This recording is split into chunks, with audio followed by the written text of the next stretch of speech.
La ciudad de Colonia del Sacramento, tal como la conocemos hoy, es la más antigua en el territorio uruguayo. Fue fundada en 1680 por los portugueses y considerada como uno de los puntos estratégicos para el comercio.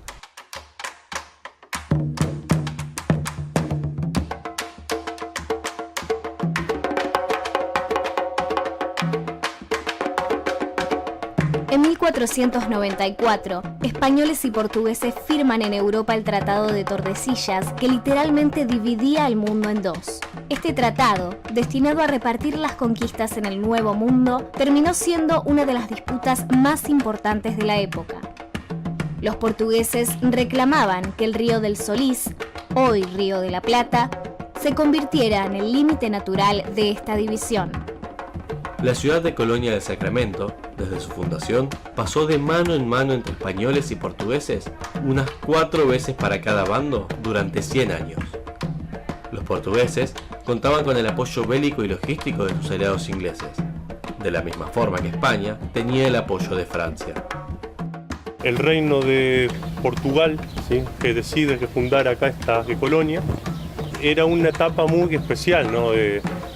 Portugal, que hasta esa época había estado bajo la corona de España, se independiza, dado una crisis que hay del azúcar en el Brasil, y acá digamos que lo que era esta zona eran esas rutas de la plata ilegales que venían desde el Alto de Perú, desde las minas de Potosí, vía Buenos Aires. O sea que Colonia se funda enfrente a Buenos Aires para hacer usufructo de ese tráfico ilegal de la plata, aparte de hacer uso de los cueros y conseguir una zona para plantar trigo para exportar hasta el Brasil, hasta la zona del norte. Colonia se funda en 1680 y luego sufre 5 sitios, y en medio de esa lucha de imperios pasa de manos de España a Portugal y viceversa, ¿no? O sea que, aunque esta es una colonia de Portugal, estuvo en algunos periodos bajo la órbita de España. Los ingleses usan esta colonia para hacer su comercio, y de Buenos Aires llega de plata y cuero, ¿sí? Y sobre todo el tema de los esclavos fue muy importante. En una época, en un censo, más o menos en 1720 y algo, había cerca de 2.000 esclavos que no eran para uso de gas interno, sino para ese comercio con Buenos Aires.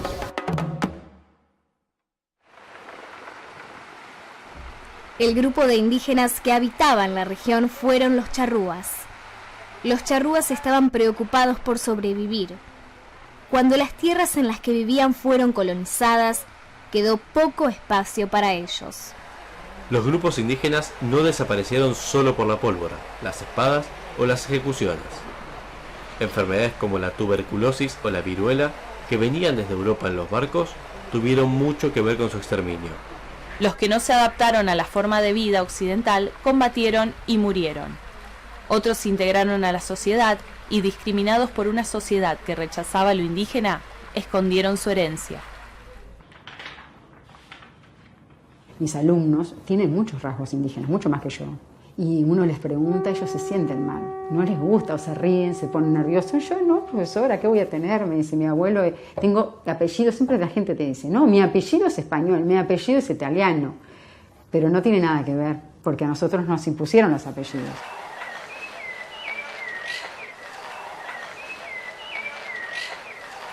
Sí, yo en realidad como persona cercana no tengo.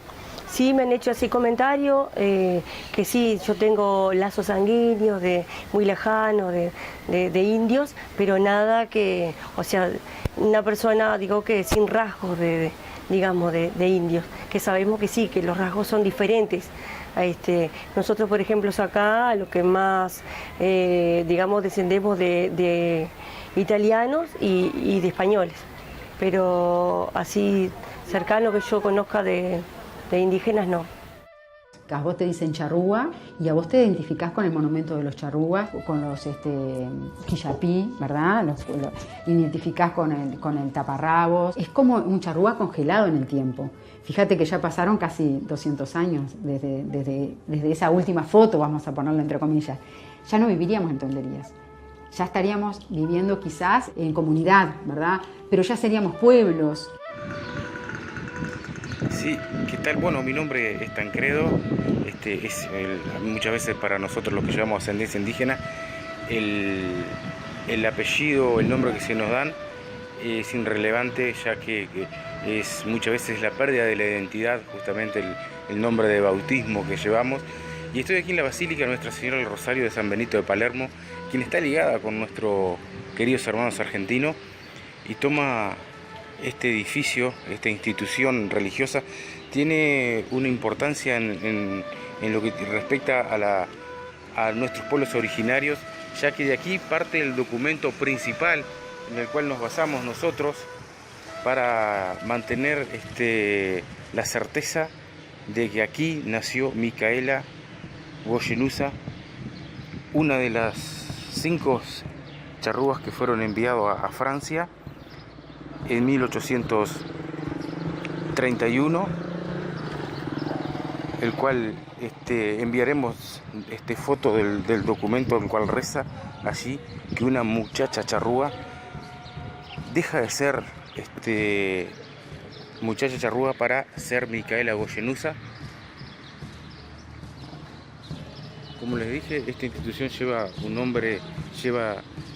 nombre de Basílica Benito de San Palermo, donde a un año de haber sido creada se bautiza a Micaela Goyenusa y un año después a Laureano Tacuabé, ambos sanducero. ¿Y por qué sanducero? Porque esta iglesia tenía jurisdicción a donde luego en 1830 se va a dar lo que consideramos el primer genocidio en Uruguay, o el intento de genocidio, a través de lo que fue el gobierno ya constitucional, ya bajo un pabellón nacional, y se comete entonces el intento de genocidio, a donde esa constitución no visibilizaba, no amparaba a nuestros pueblos originarios. ¿Cuánto de indígena queda en la población uruguaya hoy en día? Un 5% de la población uruguaya afirma tener antepasados indígenas y al menos un 34% tiene ADN indígena americano.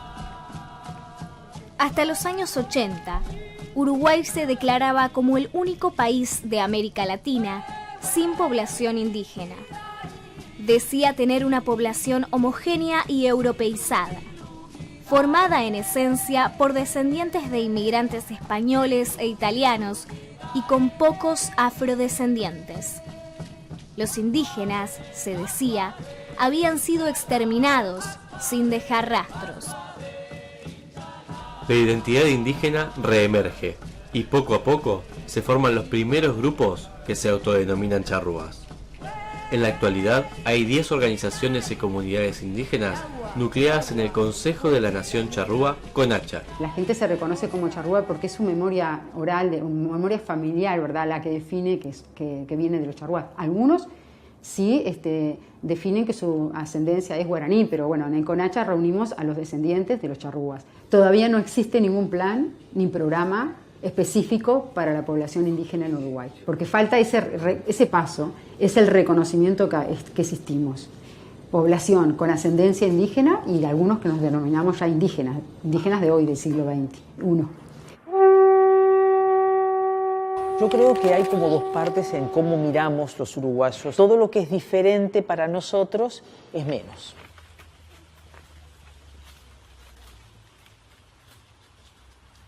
Por otra parte, nosotros no estamos acostumbrados a visibilizar indígenas, ni siquiera a menciones sobre ellos, más allá de que tengamos un grupo Mia viviendo acá. Acá lo que no tenemos más son grupos que sigan reproduciéndose, porque los descendientes ya forman parte de nuestra propia sociedad.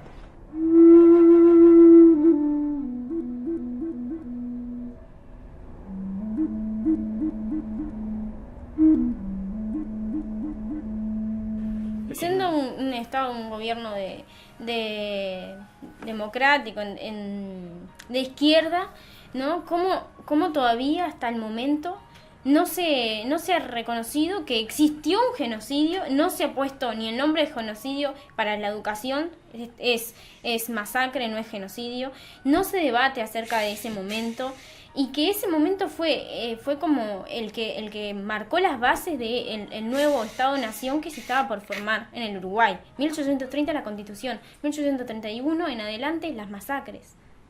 Es decir, hasta el momento que el Estado no reconozca que hubo un genocidio y que de ese genocidio hubieron sobrevivientes, nosotros como descendientes, como nos decimos nosotros charrúas, nunca vamos a lograr ni un derecho, ni un reconocimiento, ni por parte de la educación, ni por parte de las políticas, y ni por parte de la sociedad. Por un lado dicen, el Estado y la sociedad ha combatido hasta el a utilizar la extrema violencia, combatido el hecho de que nosotros vivamos en toldería, hablemos nuestra lengua, o sea, lo ha combatido.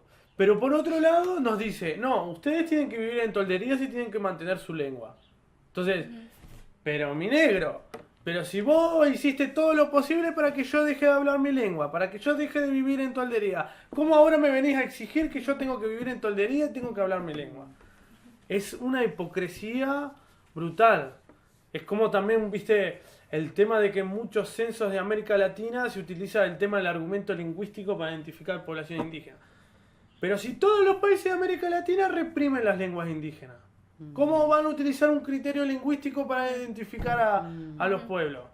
Es la hipocresía del sistema absoluta. Y por eso nosotros, que en realidad somos la interpelación a ese sistema, porque estamos cuestionando desde las bases mismas de cómo se construye el Estado-Nación, cómo se construye la sociedad uruguaya, que no somos ni tan democráticos ni tan tolerantes, o por lo menos nunca hemos sido en todas las épocas tan democráticos y tan tolerantes, venimos a cuestionar eso, y bueno, entonces claro, se genera un rechazo y no nos quieren aceptar. Una maestra me decía que estaban por dar los charrúas, pero dice, no hay nadie más que sepa de eso que una nativa. Entonces me preguntó si los niños me podían hacer una entrevista.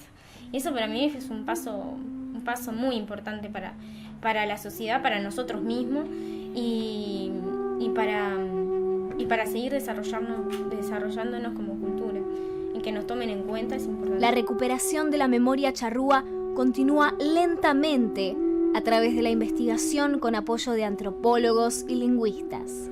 Cada vez es menos una vergüenza y más un orgullo reivindicar la sangre indígena.